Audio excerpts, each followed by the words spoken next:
सोमवार को शेख हसीना का हेलीकॉप्टर जब हिंडन एयरबेस पहुंचा तो इतिहास एक बार फिर खुद को दोहराता हुआ दिखाई देने लगा। करीब 50 साल पुराने इतिहास के वो पन्ने बरबस ही खुलने लगे, क्योंकि आधी सदी बाद ऐसा लगा कि वक्त का पहिया घूमकर वहीं आ पहुंचा। शेख हसीना एक बार फिर से बेघर हो गए। पहले ये चंद तस्वीरें देख लीजिए, फिर बताएंगे कि समय के चक्र ने कैसे दूसरी बार शेख हसीना को बेघर करके भारत पहुंचा दिया है। ये ढाका में शेख हसीना का प्रधानमंत्री आवास था, अब आंदोलनकारियों की जश्नगाह बन चुकी है। शेख हसीना के देश छोड़ते ही जिसे जहां मौका मिला वहां कब्जा जमाने।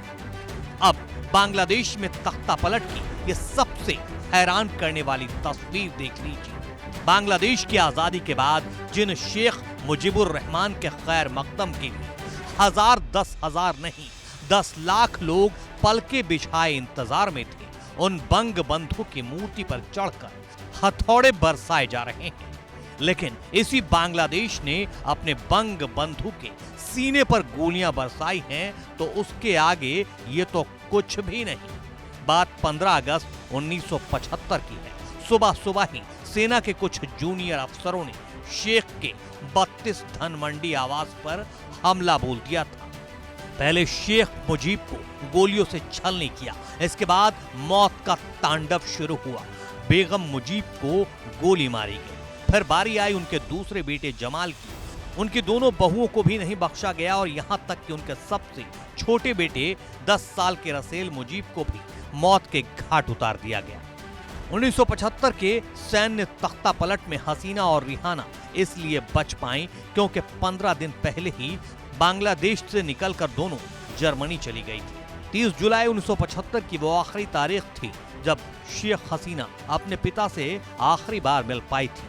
2 हफ्ते बाद 15 अगस्त 1975 को हसीना को पता चला कि सैन्य तख्ता पलट में उनके पिता शेख मुजीबुर रहमान की हत्या हो गई। भारत की प्रधानमंत्री इंदिरा गांधी को मुजीब परिवार की दोनों बेटियों की चिंता हुई, तो उन्होंने जर्मनी में अपने राजदूत हुमायूं राशिद चौधरी को हसीना के पास भेज दिया। शेख हसीना की इंदिरा गांधी से बात हुई, उन्होंने भारत में शरण लेने का फैसला किया। फिर प्लानिंग हुई कि बिना किसी को भनक लगे हसीना और रिहाना को भारत कैसे लाया जाए। आखिरकार 24 अगस्त की दोपहर शेख हसीना ने अपने पति के साथ जर्मनी के फ्रैंकफर्ट से उड़ान भरी।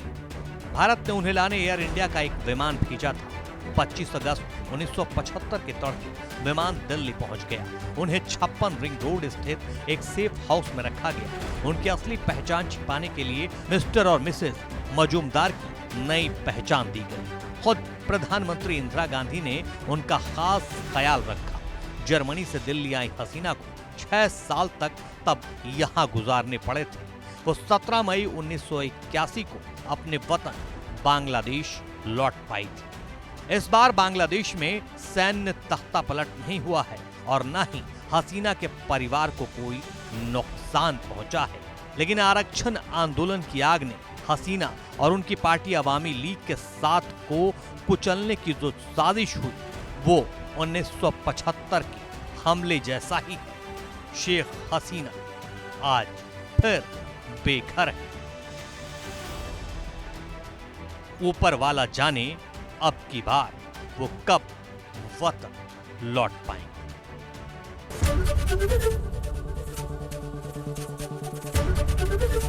एबीपी गंगा, खबर आपकी, जुबान आपकी।